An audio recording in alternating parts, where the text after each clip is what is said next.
এবার গোবরডাঙ্গার বিশিষ্ট সমাজসেবক তুষার ঘোষ সম্প্রতি কুম্ভ মেলায় যোগ দিয়ে এক অনন্য আধ্যাত্মিক অভিজ্ঞতার সাক্ষী হয়েছেন।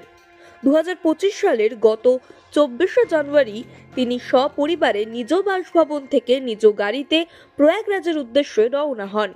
পরদিন 25শে জানুয়ারি তিনি বেনারসের আদ্যাপীঠ আশ্রমে হরিশ্চন্দ্র ঘাটে রাত্রি যাপন করেন। গত 26শে জানুয়ারি তিনি প্রয়াগরাজের 18 নম্বর সেক্টরে হনুমান দাসজি মহারাজের তাঁবুতে পৌঁছন। সেখানে তুষার ঘোষ ও হনুমান দাসজি মহারাজের যৌথ উদ্যোগে ভান্ডারা ও তাঁবুর অন্যান্য কার্যক্রম পরিচালিত হয়। গত 29শে জানুয়ারি শাহী অমাবস্যার পূর্ণ লগ্নে তুষার ঘোষ সপরিবারে মহারাজের সঙ্গে কুম্ভ স্থানে পূর্ণ স্নান সম্পন্ন করেন।